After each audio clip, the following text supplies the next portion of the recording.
প্রিয় শিক্ষার্থী ও অভিভাবকবৃন্দ, আজকের একাদশ শ্রেণীর অনলাইন ক্লাসে সকলকে সুস্বাগতম। আশা করি সকলেই সুস্থ থেকে সুন্দর থেকে আমার ক্লাসে উপস্থিত হয়েছ। আমি তোমাদের সুস্বাস্থ্য কামনা করেই আজকের অনলাইন ক্লাস শুরু করছি। আজকে আমাদের ক্লাস রসায়ন সম্পর্কে কিছুটা ধারণা দেওয়া। আজকের আমাদের অনলাইন ক্লাসে রসায়ন সম্পর্কে কিছুটা ধারণা দেওয়া। আমি রবীন্দ্রনাথ ঘোষ, পাকশিয়া আইডিয়াল কলেজ, প্রভাষক রসায়ন।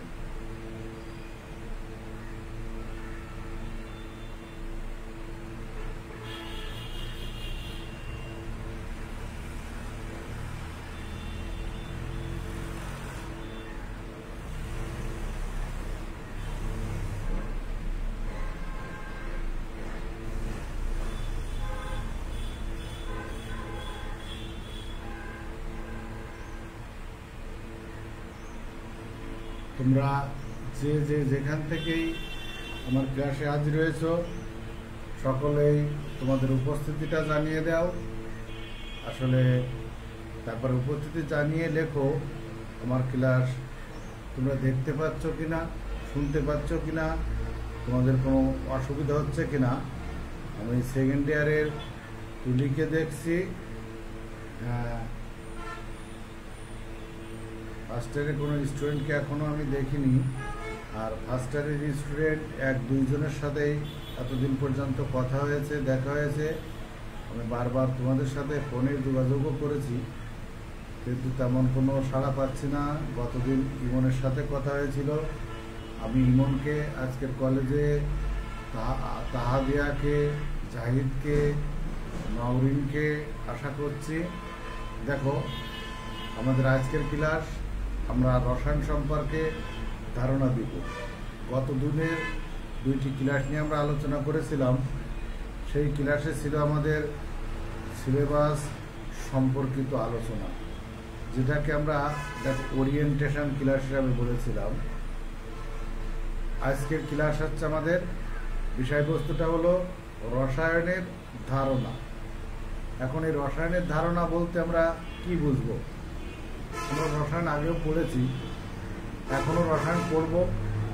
তাহলে রসায়নের ধারণাটা আমরা কি বুঝবো? রসায়নের ধারণাটা প্রথম কথা যদি আমাদের আসে, তাহলে দেখো রসায়ন কি, তাই না? রসায়ন কি, এই প্রশ্নটা আসে। এবং রসায়ন কিভাবে সৃষ্টি হলো, রসায়ন কি এবং রসায়ন কিভাবে সৃষ্টি হলো, এই কথাটাই কিন্তু চলে আসে আমাদের রসায়নের ধারণায়। পরবর্তীতে দেখো এই রসায়ন পাঠের প্রয়োজনীয়তা কি আমাদের,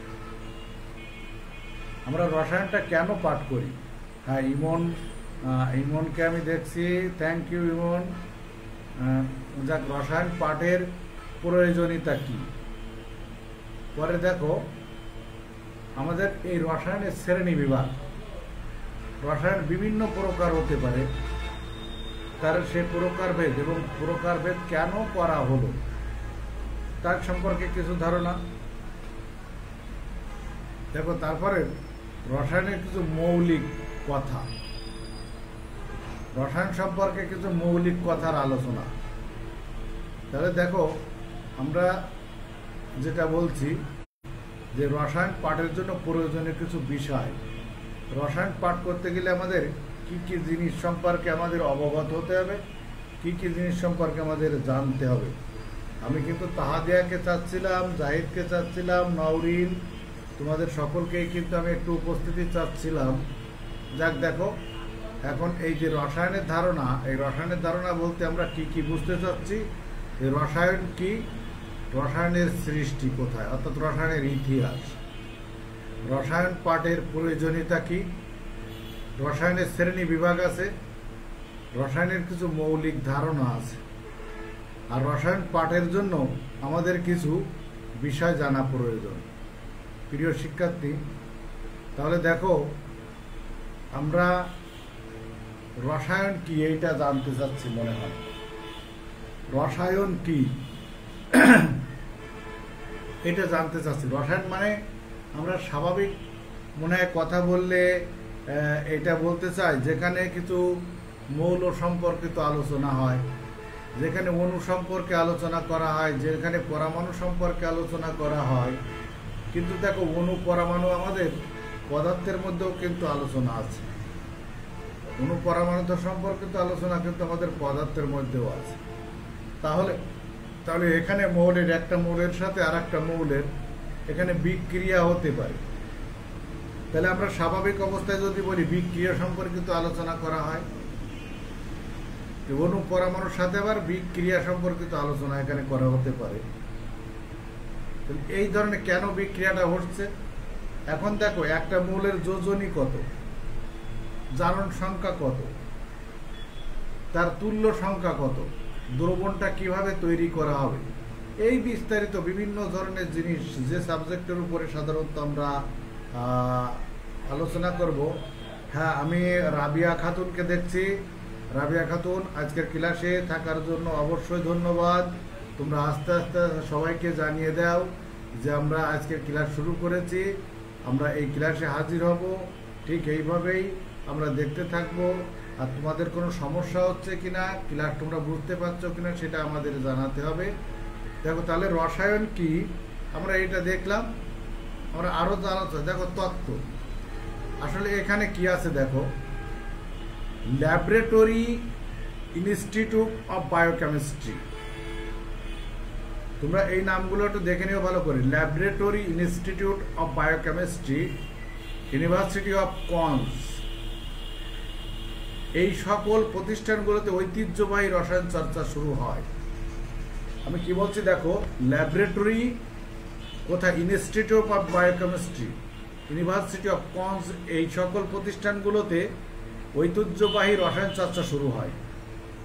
এখানে মৌলিক উপাদান, পরমাণু পদার্থ, গলন, ক্রিস্টাল পদার্থ একত্রিত করা, কঠিন পদার্থ, তরল বায়বীয় পদার্থ, যৌগ তৈরির নীতি, কথাবার্তা, বিক্রিয়া এবং রূপান্তর ইত্যাদি নিয়ে গবেষণা করা হয়।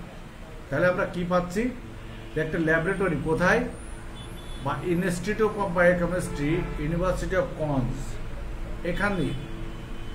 এখানে প্রথম রসায়ন চর্চা শুরু হয়। দেখো কি নিয়ে, মৌলিক উপাদান, পরমাণু পদার্থ, গলন, ক্রিস্টাল, আমরা সব জানবো। পদার্থ একত্রিত করা, কঠিন পদার্থে পরিণত করা, বায়বীয় পদার্থ, যৌগ তৈরির নীতি, কথাবার্তা, বিক্রিয়া এবং রূপান্তর, এক যৌগ থেকে আর এক জায়গায় যাওয়ার, এসব নিয়ে আমাদের প্রথম আলোচনা হয় এখানে। দেখো তাহলে কে হলো, laboratory institute of biochemistry, university of cons. এটা প্রিয় শিক্ষার্থী দেখো,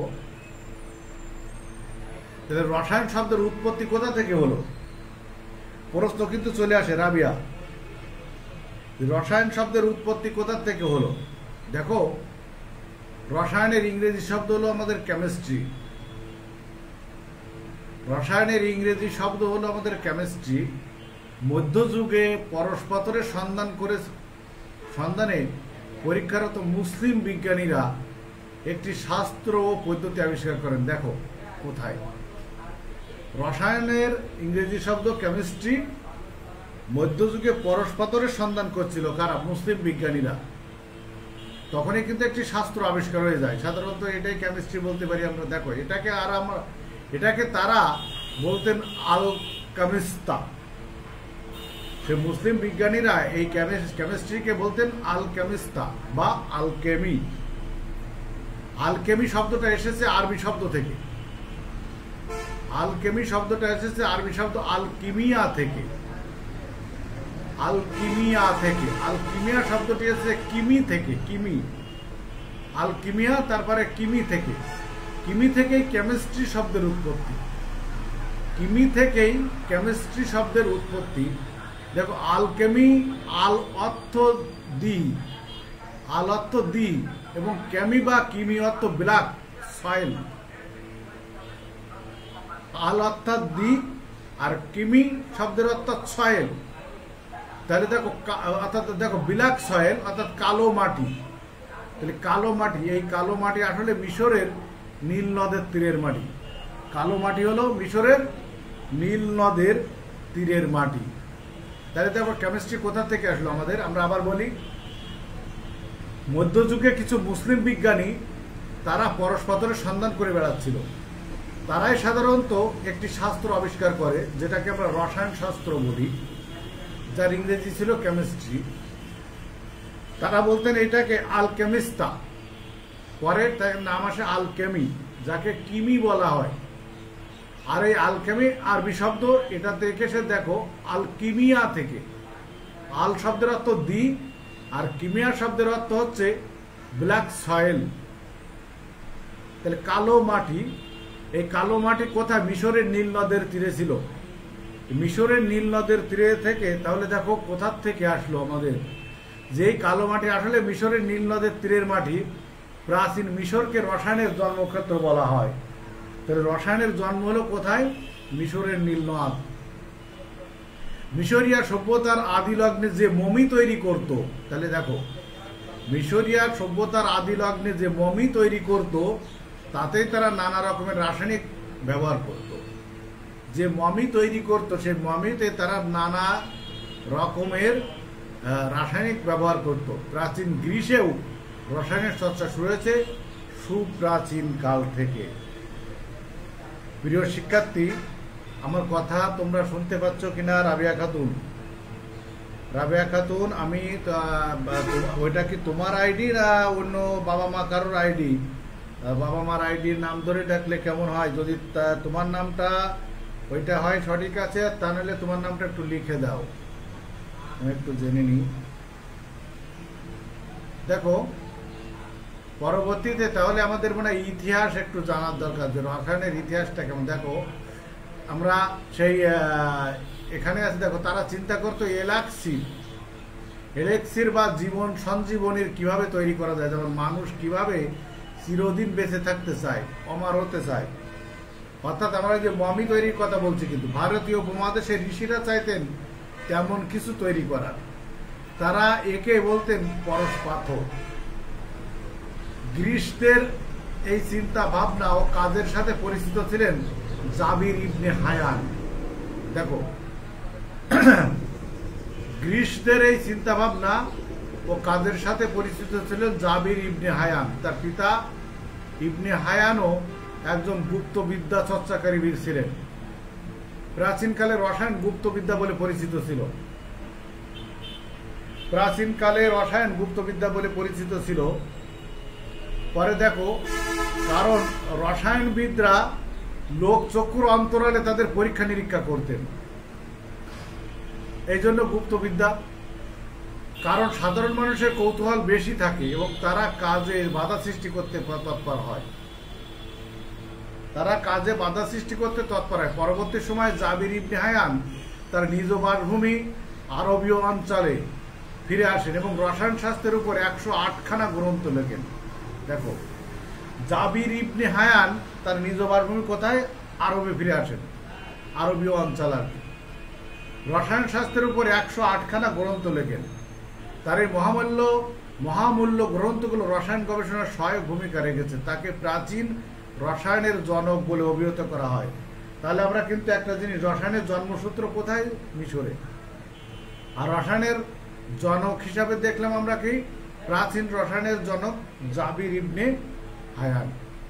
প্রিয় শিক্ষার্থী, আজকের ক্লাসটা আমাদের বইয়ের কোনো সিলেক্ট অধ্যায় নয়। আমরা বইয়ের কোনো সিলেক্ট অধ্যায় ধরিনি এখনো। আগামী ক্লাস থেকে আমরা সেটা ধরব। আমি গতদিন সিলেবাস নিয়ে আলোচনা করেছিলাম, যাকে ওরিয়েন্টেশন ক্লাস বলেছিলাম। আজ আমরা রসায়নের কিছুটা ধারণা দিয়ে চলেছি। আগামী ক্লাস থেকে আমাদের বইয়ের যে কোনো একটা অধ্যায় নিয়ে আমরা আলোচনা করব। একটা জিনিস দেখো, তোমাদেরকে আমি বলি, তোমরা হয়তো ভাবছো যে স্যার এ কি নিয়ে আলোচনা করছে। আসলে না, দেখো এখানে আমাদের কিন্তু অনেক কিছুই জানার আছে, যে জিনিসগুলো কখনো তোমরা জানো না, জানতে চাও না। আমি আরো কিছু কাজ যদি করতে পারি, আমাদের আগামী ক্লাস হবে আর পুজোর পরে, আগামী বৃহস্পতিবারে আমি ক্লাস নেব না, আর রবিবারেও ক্লাস হবে না, অর্থাৎ এক বৃহস্পতিবার পরের বৃহস্পতিবারে আমাদের ক্লাসটা আমরা বলবো। দেখো আজকের বিষয়বস্তু রসায়নের ধারণা, আমরা কিন্তু এটাই করে চলেছি। এখন দেখো তাহলে রসায়নের সেই ইতিহাস, আমরা কিন্তু ইতিহাসটা অনেকটা পেয়ে গেছি। আবার ইতিহাস দেখো, রসায়নের ইতিহাস একটি অনেক বড় বিষয়, এটি প্রাচীন ও প্রধান বিজ্ঞানগুলোর অন্যতম। বলা চলে আগুন আবিষ্কারের পর থেকেই, দেখো কোথায়, আগুন আবিষ্কারের পর থেকেই মানব সভ্যতার হাত ধরে এগিয়ে চলেছে রসায়ন। আগুনটা কিভাবে তৈরি হলো? ভারতবর্ষে প্রায় 5000 বছর পূর্বে কাপড়কে আকর্ষণীয় করে তুলতে রঙের ব্যবহার করা হতো।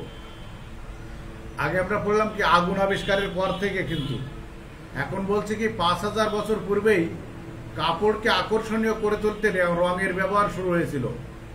রসায়ন চর্চার প্রাচীন মিশরীয় সভ্যতার অবদান অনেক। রসায়ন চর্চায় প্রাচীন মিশরীয় সভ্যতার অবদান অনেক। প্রাচীন ও মধ্যযুগের রসায়ন চর্চা আলকেমি নামে পরিচিত। আমরা একটু আগে দেখে আসলাম, আলকেমি আরবি আলকিমিয়া থেকে উদ্ভূত, যা দিয়ে মিশরীয় সভ্যতাকে বোঝানো হতো। জাবির ইবনে হায়ানকে রসায়ন শাস্ত্রের, তারপরে ল্যাবোসিওকে আধুনিক রসায়ন শাস্ত্রের জনক বলা হয়ে থাকে। তাহলে প্রাচীন রসায়ন শাস্ত্রের জনক ছিল আমাদের জাবির ইবনে হায়ান, আর আধুনিক রসায়নের জনক পেলাম আমরা ল্যাবোসিওকে। দেখো মধ্যযুগে কি করছে, মধ্যযুগে ধাতুকে সোনায় পরিণত করতে পারার জন্য, মধ্যযুগে ধাতুকে সোনায় পরিণত করতে পারার পদ্ধতি আবিষ্কারের প্রচেষ্টায় সুরায় আলকেমি বিদ্যা, যা ল্যাবোসিও ও মেন্ডেলিভের হাত ধরে পূর্ণতা লাভ করে। দেখো তাহলে প্রথম আবিষ্কারক হচ্ছে আমাদের জাবির ইবনে হায়ান, প্রাচীন জনক। পরে চলে আসলো আমাদের কে, ল্যাবোসিও। ল্যাবোসিওর পরবর্তীতে আসলে দেখো আমাদের মেন্ডেলিভ, আমাদের পর্যায় সারণীর জনক।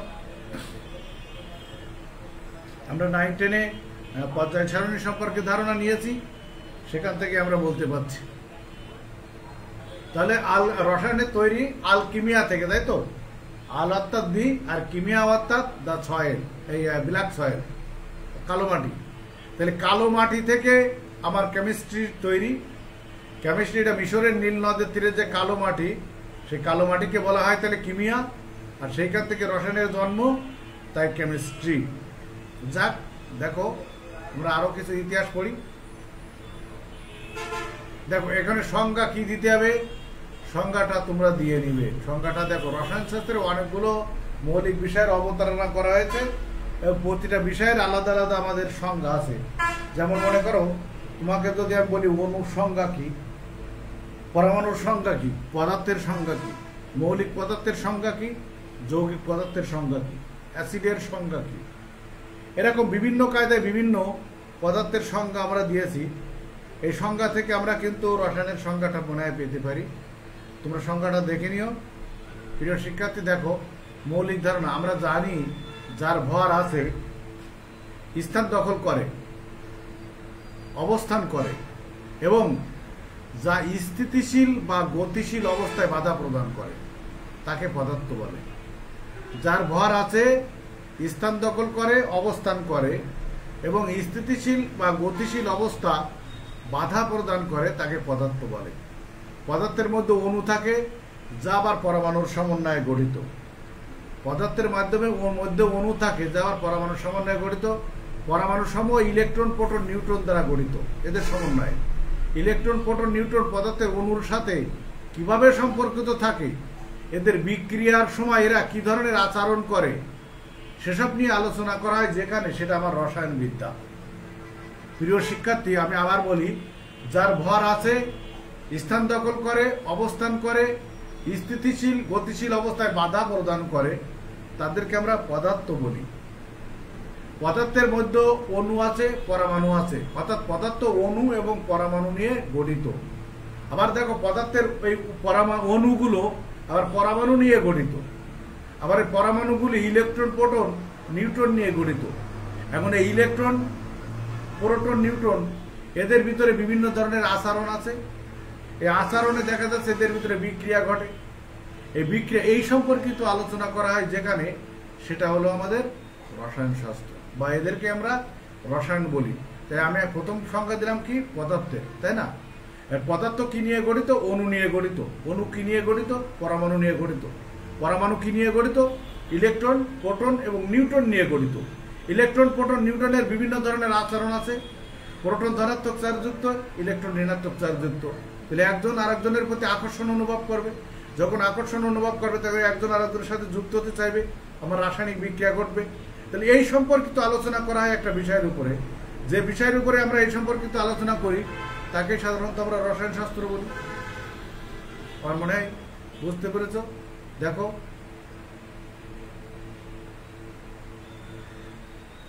দেখো পরমাণু কি? মৌলিক পদার্থের ক্ষুদ্রতম কণা, যা ওই পদার্থের বৈশিষ্ট্য রক্ষা করে, যাকে বিচ্ছিন্ন করলে ক্ষুদ্রতম কণা ইলেকট্রন, প্রোটন, নিউট্রন পাওয়া যায়। যা পরমাণুকে দুটি ভিন্ন অঞ্চলে ভাগ করা যায়। এটিকে কেন্দ্র বলা হয়। যে অংশে পরমাণুর সকল ভর ও ধনাত্মক চার্জ পুঞ্জীভূত থাকে তাকে কিন্তু আমরা কেন্দ্র বলি। যে অংশে পরমাণুর সকল ভর, ধনাত্মক চার্জ পুঞ্জীভূত থাকে তাকে আমরা কেন্দ্র বা নিউক্লিয়াস বলি। অর্থাৎ দেখো, নিরপেক্ষ নিউট্রন, ধনাত্মক প্রোটন একত্রে নিউক্লিয়াসে থাকে। দ্বিতীয়টিকে বলা হয় বহি অঞ্চল, যে অংশে নিম্ন শক্তির কতক শক্তি স্তর থাকে আর ওই শক্তি স্তরের নির্দিষ্ট শক্তি ঋণাত্মক চার্জ যুক্ত ইলেকট্রন পরিভ্রমণরত অবস্থায় থাকে। হ্যাঁ পলক, তুমি ফার্স্ট ইয়ারের স্টুডেন্ট। এই দেখো, আমি যে ক্লাসটা নিচ্ছি তোমরা তো গুরুত্ব দিয়ে দেখো না, আর রুটিনটাও দেখো না। তোমরা এমনিতেই দেখো, আজকে এই যে ক্লাসটা নিচ্ছি এটা তোমাদের ফার্স্ট ইয়ারের ক্লাস। আজকের ক্লাসটা তোমাদের ফার্স্ট ইয়ারের ক্লাস। পলক, শুনতে পাচ্ছ? আমি যে রাবিয়া খাতুন কে, ওইটার নাম, ওইটা ওর আইডি না ওর আব্বু আম্মুর আইডি কার্ড, এটা জানতে চেয়েছিলাম, ওই অ্যান্সার করেনি।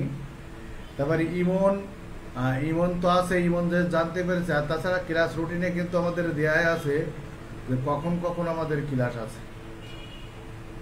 আজকের যে ক্লাসটি আমি নিচ্ছি এটা আমাদের ফার্স্ট ইয়ারের ক্লাস, এটা সেকেন্ড ইয়ার ক্লাস না। এর পরবর্তীতেই দেখো আমাদের তোমার 10টাতে ক্লাস আছে, তোমার সেকেন্ড ইয়ারের ক্লাস। হ্যাঁ রাবিয়া খাতুন, যাক আমি শুনে খুশি হলাম যে তোমার আইডি, কারণ বাবা মার আইডি ধরে নাম ধরে ডাকলে কেমন হয়। তুমি কি আমার কথা শুনতে পাচ্ছ, বুঝতে পারছ? আমি আজকে তো পলক আহমেদ, আমি তোমাকে বলছি, দেখো আমি আজকে যেটা বলছি, আমাদের ক্লাসটা হচ্ছে রসায়নের ধারণা। আমাদের ক্লাসটা হচ্ছে কিন্তু রসায়ন ক্লাস। তোমরা সকলকে ডেকে নিয়ে আস্তে আস্তে ক্লাসে হাজির থাকার চিন্তা করো। ইমন, তুমি তো আর কোনো কথা বলছো না, কোনো প্রশ্ন করছো না। Thank you Rabia. যাক, দেখো আমি বলছিলাম পরমাণু কি, আমরা বলছিলাম পরমাণু মৌলিক পদার্থের ক্ষুদ্রতম কণা, যা রাসায়নিক বিক্রিয়ায় অংশগ্রহণ করতে পারে কিন্তু তার স্থায়িত্ব নেই। আর পরমাণুকে ভাঙলে আমরা পাই ইলেকট্রন, প্রোটন এবং নিউট্রন। পরমাণু দুটি অঞ্চলে ভাগ করা যায়। দেখো, একটা কেন্দ্র নিউক্লিয়াস আর একটা আছে বাইরে। এখন তোমরা সকলে প্রত্যেক দিনে আমার ক্লাসে হাজির হও, এটা আমি চাই। দেখো, তার পরবর্তীতে আমি বলছি যে নিউক্লিয়াসে বাইরে একটা অঞ্চল থাকে যেখানে ইলেকট্রন ঘুরতে থাকে। আমরা যখন পরমাণুর মডেলগুলি পড়বো, এরপরে ডাল্টনের মডেল, রাদারফোর্ডের মডেল এবং বোরের মডেল, এছাড়া আরও কয়েকটা মডেল সম্পর্কিত কিছু কিছু আলোচনা করব, তখন তোমরা বিস্তারিত জানতে পারবে। দেখো, আমরা পরের স্লাইডে যাই। খ্রিস্টপূর্ব 1000 বছরেরও পূর্বে প্রাচীন সভ্যতার মানুষ যেসব প্রযুক্তি ব্যবহার করত তার পরিবর্তিত রসায়নের বিভিন্ন মৌলিক শাখা গঠন করে। তার পরবর্তীতে দেখো, এখানে আমার এই যেগুলো দেওয়া আছে তোমরা একটু ভালো করে পড়ে নিও, যে খ্রিস্টপূর্ব 1000 বছরেরও পূর্বে প্রাচীন সভ্যতার মানুষ, তখন সভ্যতা প্রথম ছিল, যেসব প্রযুক্তি ব্যবহার করতো তাদের পরবর্তীতে রূপ কিন্তু আমাদের এই রসায়নের মৌলিক শাখা গঠন। আকরিক থেকে ধাতু নিষ্কাশন, দেখো আকরিক থেকে ধাতু নিষ্কাশন, মৃৎশিল্প নির্মাণ, একটা ধাতুর, এই যে লোহার উপরে মরিচা পড়ে, তা রক্ষা করার জন্য একটা ধাতুর উপর অন্য ধাতুর প্রলেপ, দেখো মদ তৈরি করা হয়, প্রসাধনীয় রঙের বিভিন্ন রঞ্জক পদার্থ তৈরি, উদ্ভিদ থেকে রাসায়নিক পদার্থ আহরণ এবং তা দিয়ে সুগন্ধি ও ঔষধ তৈরি, পনির তৈরি, কাপড়ের রং, চামড়া সংরক্ষণ, চর্বি হতে সাবান ইত্যাদি দেখো পদ্ধতি প্রাচীন সভ্যতার মানুষ অবলম্বন করত।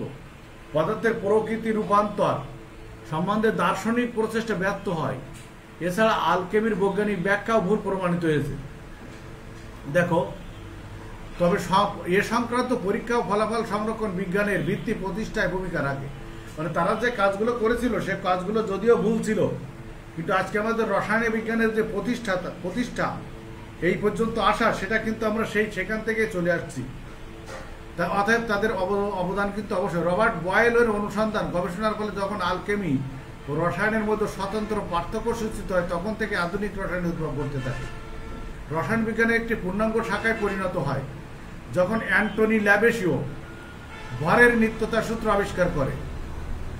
ভরের নিত্যতার সূত্র কি ছিল?